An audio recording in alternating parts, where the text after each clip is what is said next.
bro. What up, guys? Freaking Royal Madman here. Again, we're gonna do let me get the light a little bit better. Here we go. It's getting a little chilly, so you see I'm wearing my beanie and my long sleeve stuff. We're gonna do a quick little update on the silver car. So the last video you guys seen, I had it out having a little bit fun. Drove over to Jammin, Pacific Northwest's place. Hung out with him a bit. Car did freaking good. Mechanically, everything was fine. It wasn't leaking. And basically now it's just moving back to the wiring stuff. Finishing up the wiring. So, which was a lot bigger than what I thought it was. I have, like I've been saying, I have all the stuff to do it. So basically what happened over this last week is actually, it seemed like I got 2 steps forward or whatever. Now I'm taking 2 steps back. So I went back through the engine harness, repaired a bunch of stuff, reran a bunch of stuff, tucked some stuff, to pretty much get it the way I want it. Once it's done, I really don't want to deal with it. And then I did start on the light, the chassis harness for the lights. So I depinned a bunch of stuff, and we'll look at that too here in a second. I'll show you what's going on with that. So let's get into this really quick. So basically, what we got going on here, I got the hood off. Light's not very good in here, guys, so I apologize for that. So if you guys go back, or I can put a picture in somewhere.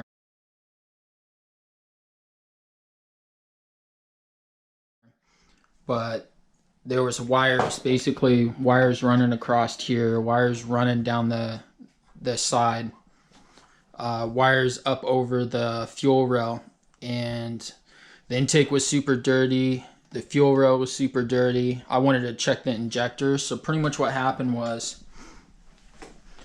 is I needed O2 sensor for the ECU. It was never hooked up. Someone cut the wire. And I needed my advance signal from the distributor, which is this plug here, which was also never hooked up. So those 2 things I needed. So it pretty much stuck me in a situation. It's like, okay, I want to clean the fuel rail. I want to clean the intake. I need an O2 sensor, and I need the advance signal. I believe it's the advance signal. Don't quote me on that. I'll have to go double check. But the other signal and the other plug for the Dizzy, so the ECU can get its reading. And basically what I did is I stripped back the whole entire harness out of the car. Checked my injectors, checked the rings on it, cleaned up the fuel rail since I had, pretty much all the wires out. And then the injector plugs are all replaced. So I have all brand new leads on the injector plugs. And if you notice, they're not actually sitting on the top. So I decided to run them underneath because I thought it'd look a little bit cleaner. And I repaired pretty much all the electrical tape that was on, the gooey stuff over time. Just electrical stuff gets all messy and stuff. So cleaned up the whole harness, reran my coolant gauge, ECU coolant, and then the cold start coolant sensor all underneath, so it's not laying on top. So the brute of the wiring, I had wires essentially coming from out here, up here, down through here. Now I got one big fat wire, and then it splits off up underneath the intake. One splits off to the MAF, and then I don't even know what you call this. It's for the injectors. It's like a resistor or a cooler. I don't know. It helps fire the injector, so you have to have that. I ended up moving this back over here because I still plan on running a water heater, or my heater in this car. So I'm going to clean this guy back up. Since I found a hose, get that in there. And this is where this was currently mounted. So decided to put it here. It doesn't look that bad. But just looking at it, looking at the motor right here, I mean, it just looks 1,000 times better. Now the biggest change is this harness that normally runs across the back plate here. Now that goes along with the 2 plugs that I had to add to it. I ended up, it runs underneath, comes out of the main loom over there underneath the intake plenum and runs around underneath the back. Now I got a pretty heavy duty. I run this same shielding. It's like DEI, Design Engineering shielding. It's got Velcro. I run this same stuff on the drift car with my starter wire, and I believe I have like I think a coolant hose running under on that side of my motor on the other car. I've never had an issue with it. I'm going to go ahead and keep an eye on it because I do have a few zip ties on there if you can see them. But now that harness that ran across the front now runs down through the back and over onto this side. So I got the igniters plugged back in, starter wires plugged back in. I got the 2 plugs for the distributor now. And then my oxygen or O2 sensor is now fixed, and it is right here. So it's going to drop down along the top of the trans, which will bolt up perfectly to the exhaust once I get that done. It still looks a little cluttered, but it looks a heck of a lot better than it did before. I'm pretty freaking happy with it. So engine harness is all completely done. I got the O2 sensor right here. That still needs to go in. That goes in when the exhaust goes in. But other than that, nothing else is going to be touched on here. The battery, I'm going to leave here. It just makes more sense for me. Like, this car is meant to be a street car. So if anything goes wrong, you know, I want to be able to get to the battery like super easy. I know it'd be cool in the trunk. It's not that much harder to get to it in the trunk, but it's a lot of wires, a lot of leads. I just don't want to deal with it. Quick, easy, simple. Just put it in the stock location. That's what I'm deciding to do, so I'm going to stick with it. Inside, not much has changed. Obviously, my garage and some of the parts inside the car still look like a bomb went off.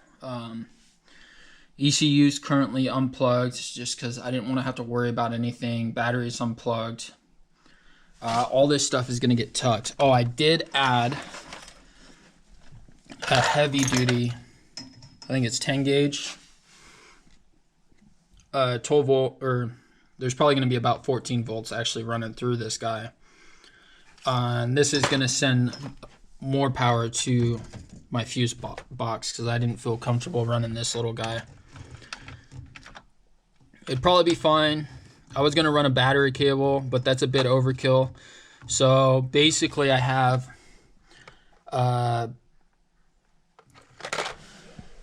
heavy gauge battery wire running from the battery obviously to the starter, and then heavy gauge running from the charge post on the alternator back to the battery. And now on that charge post, along with that small 12 volt wire, I have that heavy gauge, and now that comes straight off the charge post, which should be somewhere between 13-14 volts, straight to my fuse panel for my ECU and all the engine management stuff and the fuel pump. Especially since I'm running my fans, injectors, ECU, and the fuel pump being the biggest thing is probably going to take the most draw. So that should take care of any future issues with powering the car. And then you guys I believe you already seen this guy, Joe's Racing lightweight steel steering wheel.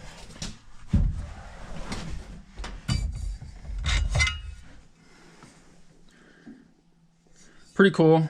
I like it. It's simple. It's a weld-on post one because the spline was actually damaged on this steering column, unfortunately. So this was just the simplest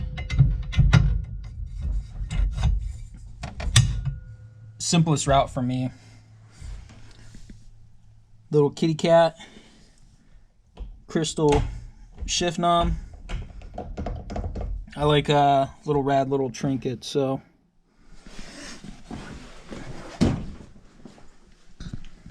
we were just talking about the injectors on how I had to replace the actual injector plugs and the leads.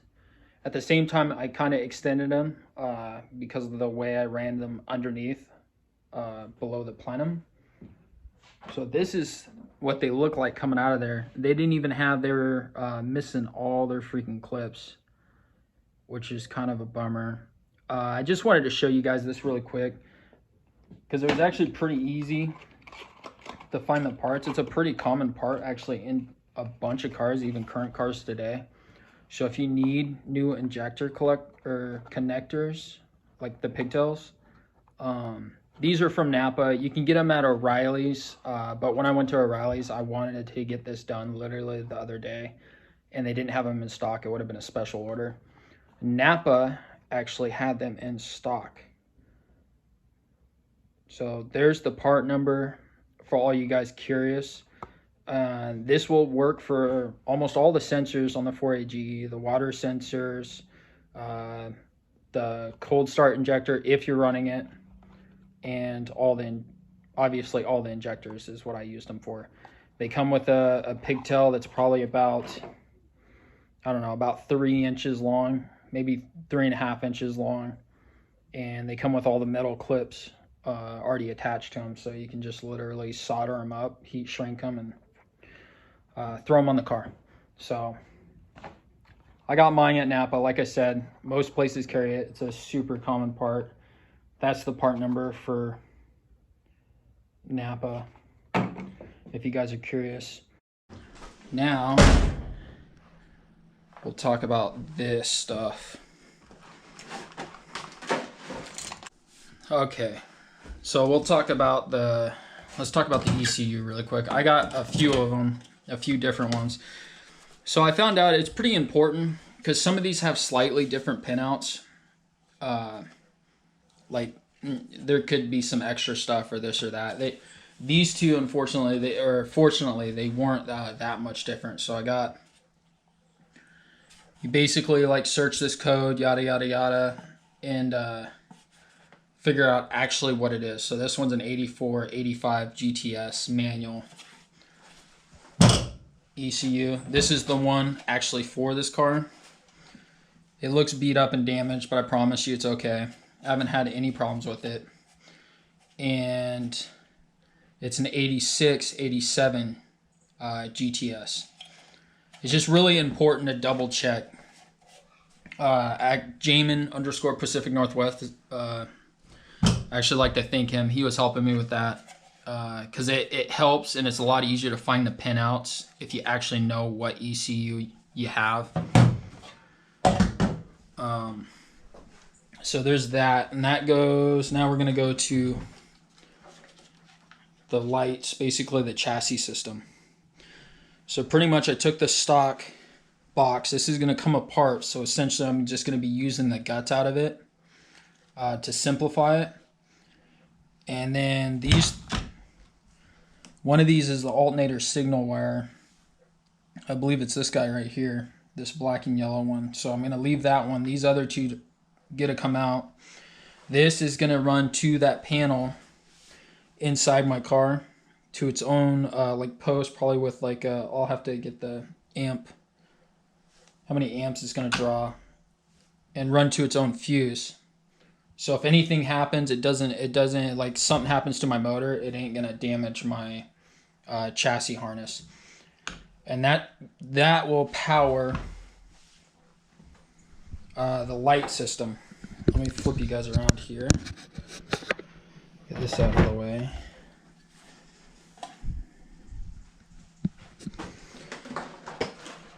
Basically, I went through this whole entire harness. This runs and plugs into the driver's side dash, like underneath in the kick panel. And then the other end over here is basically the power, I want to say the power in. Basically, you get all the power, it comes through here, runs into your relays and stuff, and then comes out through there, inside, underneath the dash, and then it gets sent out through your plugs for like your accessory, your lights, your turn signals.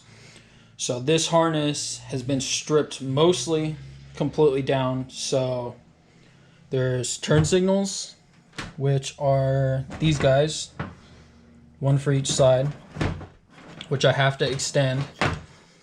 Headlights, which I have to double each side and extend because this is a quad car. And then running lights. This you have to keep. This is some kind of like fuse or grounding block. This is for the turn signals. So just I'm gonna mount that just somewhere underneath the dash with a good ground. This is for the horn. I initially was gonna take it out because normally I run like, you know, air horns, or you run your own like system, or at least that's what I was gonna do. But this will just make it simple. So if I want to use my horn button, then I can. So I'm just going to keep this for now. I'm just going to tuck it underneath the dash. And then when it comes to, I actually have a plug. I'll just make a plug underneath the dash so I can just set up a horn whenever, you know, wherever and whenever I want to when that time comes. So pretty much this needs to be and wrapped back up so I can install it and then run my leads, my new leads for my headlights and turn signals. So that will go in probably in the next day or so.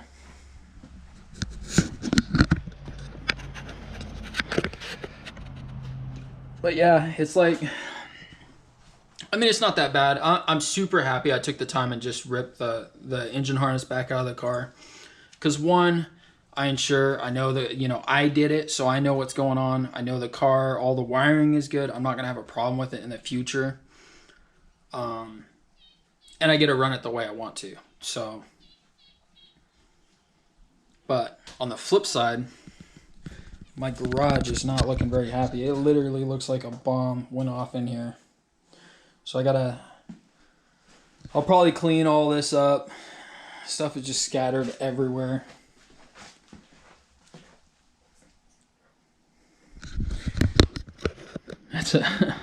Hopefully you guys can relate when you start on a project. You get it running and driving, and then all of a sudden you flip around and you tear it right back down. It's a little funny, but hey, it is what it is. So the car, tomorrow, I'm going to be working on the light harness tonight. And I'll get it started. I'll do a little video or whatever, post up on Instagram so you guys can see that it's still running, it's still alive after all that shenanigans. And it's going to be going up on jack stands because next up is the exhaust. And then after the exhaust is done, I'm going to be resanding, painting, and primering my hood so the whole front end matches. So when the car does eventually get painted, the whole body will be square by the time I'm done. But after the hood and that top valence is painted, I'm gonna start driving this bad boy. You be sure of that. So we're gonna have some, look forward to some sick videos, and there'll be probably 1 or 2 more videos, updates on this car before we get to that point. We start having fun and drive it in every day, and you know, we'll slide it. I know it's supposed to be my new daily and street car, but I mean, come on, it's a Corolla. You gotta slide it a little bit. But hey, thanks for subscribing and checking out my channel, my shenanigans.